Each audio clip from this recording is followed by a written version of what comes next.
Welcome to my channel. This is Brian Barsoon. I upload YouTube content daily. In this video, I'll be talking about TikTok. So if you're under the age of 40, you probably don't even know what I'm talking about unless you have a kid. But TikTok is the newest social media platform that's been pretty popular over the last several years and has a high user base under the age of 25. I myself, I'm in my 30s, so I didn't really use the platform. I know people that my age that do use it. That's totally fine, but I want to be going over several reasons why TikTok is bad for everyone in general, and most especially is bad for our youth. And just be going over all these reasons. Like, share, and subscribe if you enjoy the content. Hit that notification bell if you'd like to be notified when my videos go live. And share the video with your friends if you like what you see here. So just going into it here, this is an article from last year, but it still holds precedent. So it goes over several reasons why TikTok is bad for the youth and for the US and just all over in general. But first one here that it goes into is Chinese influence. So if you're not familiar, TikTok is owned by a parent company called ByteDance, and ByteDance has a lot of heavy ties to Chinese government, and there was a lot of hoopla that was made of this several years ago. They had to testify before Congress, and they promised that they were divesting from the company, and still remains to be seen. So just reading here. While it would be unfair to tar all Chinese apps with the same brush, it is an undeniable fact that TikTok has endured more than its fair share of controversies that can be traced back to its Chinese owner, ByteDance. And it's just a summary of some of the controversies. TikTok was removed from Hong Kong following recent issues surrounding the region. Anyone mainland China whose cell provider is China Mobile, Telecom, or China Unicorn cannot use the app. So people in China can't even use the app.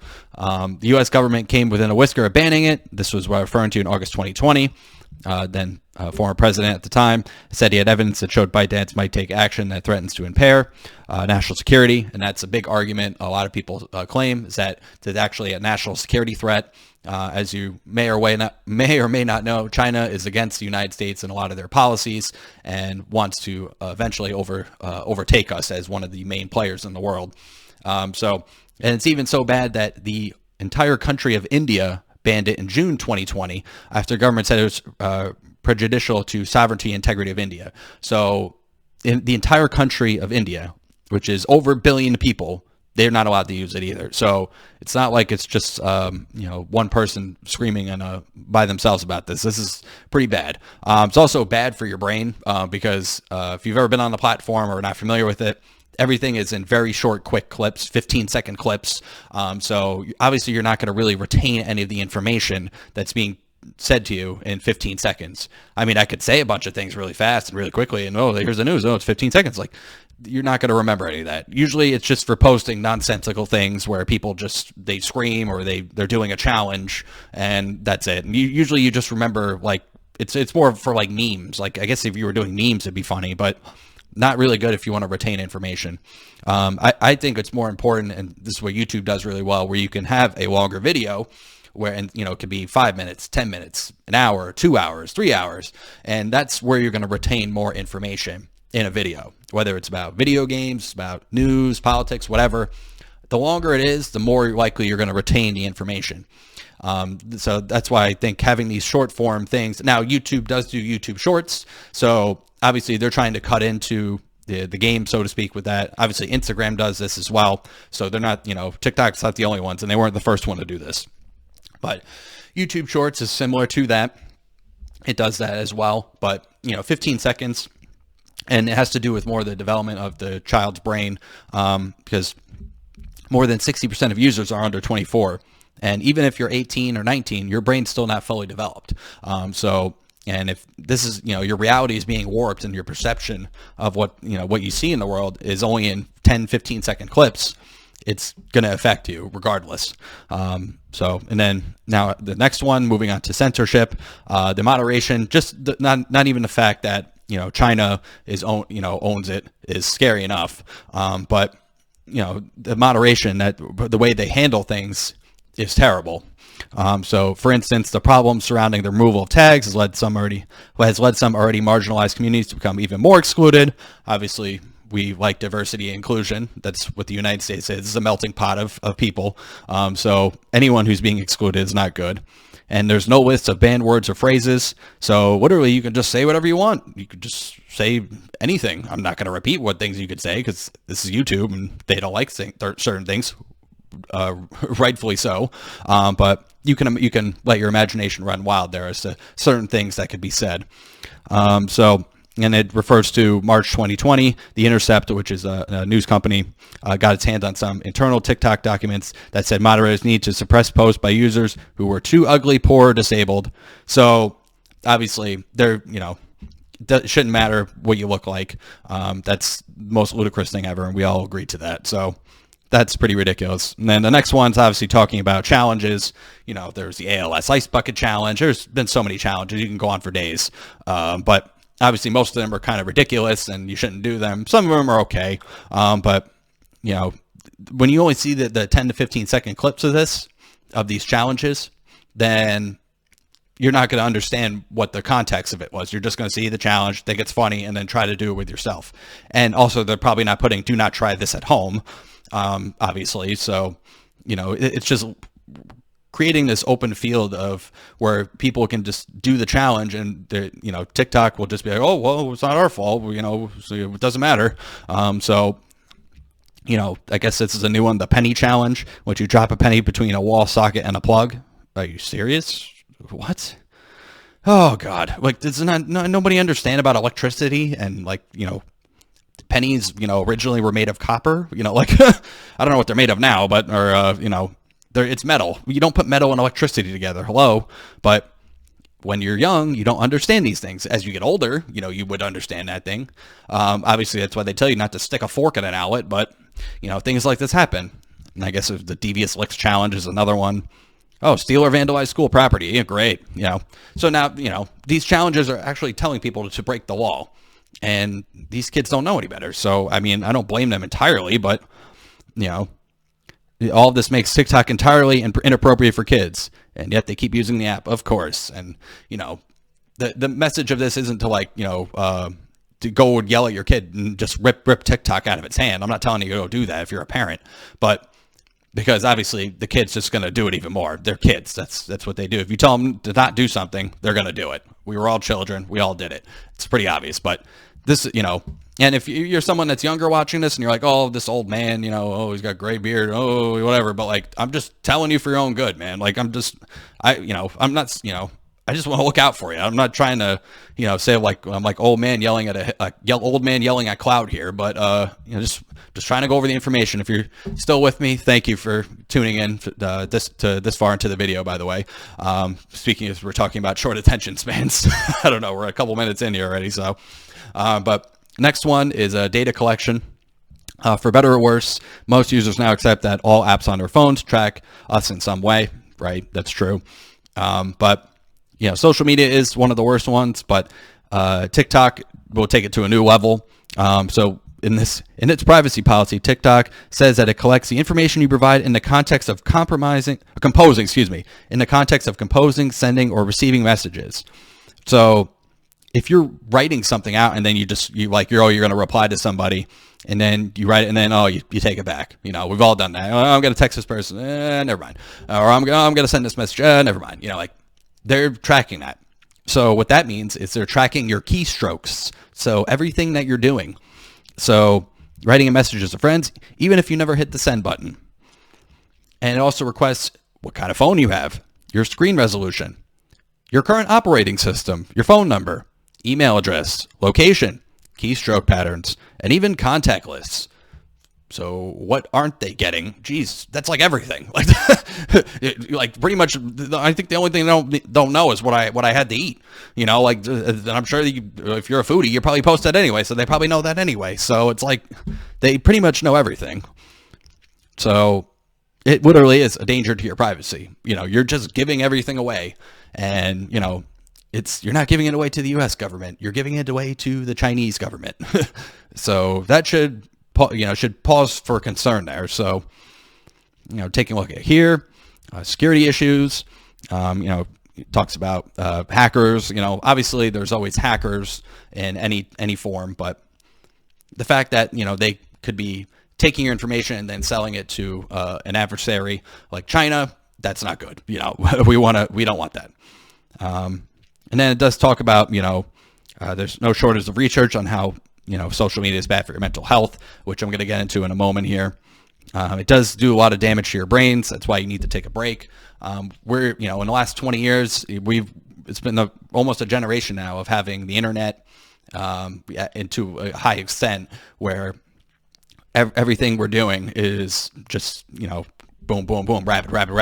We have everything at our fingertips, but it's kind of like the Wild West. Like, that's the analogy I think of when the people in the eastern part of the United States wanted to move west and they just started settling towns, that it was the Wild West. Literally, that's where that expression comes from, where just no laws and you could do whatever you want and rape, pillage, rob banks, do whatever. And obviously in movies now it's, the bank robbers stealing from the train. That did happen. That was things that happened, but that's pretty much where we are right now when it comes to the internet. It's, now we're kind of coming back a little bit. And in some cases, like in TikTok, it's compressing on it too much, where they want to know everything about what you're doing. Before, in the beginning, nobody knew what you were doing. There was no tracking. There was no algorithms, and you just went on the website and then that was it. They would track your IP address, to see who was on it. But now they know everything about it. They know where you are, what, pretty much what your name is. They know a lot. So it's totally different, and TikTok is kind of like in that old mindset where it's, they want it to be the Wild West, but secretly they're collecting all your data. So it even talks about, sexually explicit content, and, there's ex-partners attempting to ruin their previous partner's lives by uploading videos. So it's getting crazy with that, but I do want to bring this one story up here. Let me just pull over to this one. So this is one story that I wanted to highlight, and it's how explaining how social media is literally making children mentally ill. This is from very recently. It's from yesterday, and it's talking about how people are seeing all these videos, especially on TikTok, and obviously with fame and celebrity, you can take shortcuts and do certain things that obviously aren't morally acceptable and can get famous off them. For example, if you're OnlyFans, if you want to do things with your body and people are willing to pay for it, you can do it. So, but that's a little bit different from this. But this highlights something called borderline personality disorder, and it's becoming a popular trend on TikTok where there'll be someone where they'll do something and then they'll do like a little tick or something, or they'll just they just scream and do something stupid, and it gets a lot of views, because people click on it and they go, what's wrong with this person? They're looking at it. And when it goes into your feed and you look at how many views it has, and if you're trying to be a content creator, you're going to go, hey, well, maybe I should do that too. Maybe I should, twitch my eye, or look confused, or do something that makes absolutely no sense in normal context. But in 15 seconds, you wouldn't matter. You see it and then you move on to the next thing. The clip just ends and then you go right to the next thing. In TikTok, it just automatically goes to the next thing. There's no pause button. I mean, I'm sure you can pause, but it's not like you're just constantly inundated with video after video after video after video. And next thing you know, you've watched 50 videos and it's 30 minutes. And that's literally going down the rabbit hole. We've all gone down the rabbit hole with, Facebook, Instagram, YouTube. You watch one video and then you watch 3 other videos after that. But at least the videos are 10 minutes long. In this, it's so rapid fire, your brain can't even process what you're seeing. So then that's what's happening to these children. They're seeing these videos and then now, look at this. This talking about this woman's, Susie, 22 years old. She was spending 12 to 15 hours a day on Instagram, TikTok, and YouTube. So that's a lot. That's a lot of time. Do you even have a job? What are you doing? Good Lord. I go on YouTube a lot too, but a lot of the times I'm doing it to look up videos and for the channel, I'm not just sitting there scrolling for 17 hours a day, just watching videos constantly. But so It is, and I do agree with this quote here. We are living in an age of digital social contagion. So it's not a disease or a disorder. It's a contagion. If you see something, it's like the herd mentality. You're going to follow the crowd, and if someone does something, and it gets them views or it gets them likes, and they get a bunch of people and they make money off it, you're going to want to, in a way, either directly copy it or emulate it. So obviously, and there's good ways of doing this. If you like a content creator and they make good videos and you like how they edit them and what, you like what they're talking about, you can make videos talking about that as well. That's fair use. That's fine. But when it gets to the point where you're literally hurting yourself and creating problems for yourself, where you have to go to the doctor and you're like self-diagnosing yourself, and that's what these teens are doing. They're self-diagnosing themselves for diseases that they're just completely made up. They're just a contagion of the platforms they're watching. And obviously with the lockdowns, this exacerbated that because everyone's already freaked out about COVID and everything that's going on with that. But yeah, obviously it's gotten a lot better now in recent months. But my point being is that when you're locked up, you got nothing else to do, so you're just going to scroll online all day, and you're just going to watch what other people are posting, and then you're going to emulate it either online or in real life. And it's having a dramatic effect on children and people in general. So, yeah, the social comparison effect, that's another way you could call it. But just wanted to highlight this story as well. And just briefly, just wanted to mention this. I talked about ByteDance, the company that owns TikTok. Just wanted to highlight, just so you know how much money they're worth. Let me get that out of there. So they recently were trying to go public even as last year, so that you could buy stock and invest in them. But now that has gone down. The price is still $176 a share. Look at the value. The deal would value the company at around $300 billion. So you think like, oh, they're not worth a lot of money. $300 billion. That's insane. That's a lot of money. Like, and this article from the Wall Street Journal says that they're looking to buy out shares of longtime investors for $3 billion. So they're just throwing around $3 billion like it's nothing. So, the company was founded in 2012, so it's 10 years old now. And obviously, let's also take a look here. They aim to complete the repurchase in the next 2 to 3 months. One of the people said, and it's talking about ByteDance, one of the world's most valuable startups, been struggling at home with Beijing's crackdown on China's tech sector. So their value has dropped. Obviously, the pandemic had a lot to do with that. China itself is having a lot of problems internally with their economy. And not to mention, their version of TikTok is totally different from ours. Like, theirs promotes like engineering feats and like school achievement. Meanwhile, the TikTok in America is just stupid challenges like the penny challenge and all the Tide Pod challenge. Like, I know I'm dating myself. That was several years ago, but things like that, like where it's just challenges and dances and that it's nothing educational really that would have any benefit. It's just a bunch of nonsense, if you ask me, on there. I'm trying to be YouTube friendlier, but so it's it did shelve its overseas IPO plan last year after government officials told it to focus on addressing data security risks, which I mentioned earlier. So it's clamping down, so that's why it's the rate of its the amount of money and profit they're generating is going down as well, which is a good thing. But in my opinion, it needs to be completely divested from you need to just get rid of TikTok on your phone altogether. You need to just delete TikTok. So hashtag delete TikTok, I guess. See if we can get that trending and have everyone else do the same. But that's going to do it for this video. Like, share, and subscribe again if you enjoyed the content. Share the video with your friends, so especially if they're TikTok users, share it with them. If they say that, oh, TikTok is great, just share this video so that they can have a little brief explanation. Hopefully they make it through the whole video, because it's probably a little bit of a longer video and they don't click on it for about 3 seconds and then just click away. But thanks for watching. I'll link all my socials down in the description below. And again, my name is Brian Barsoon, and have a great day. Take care.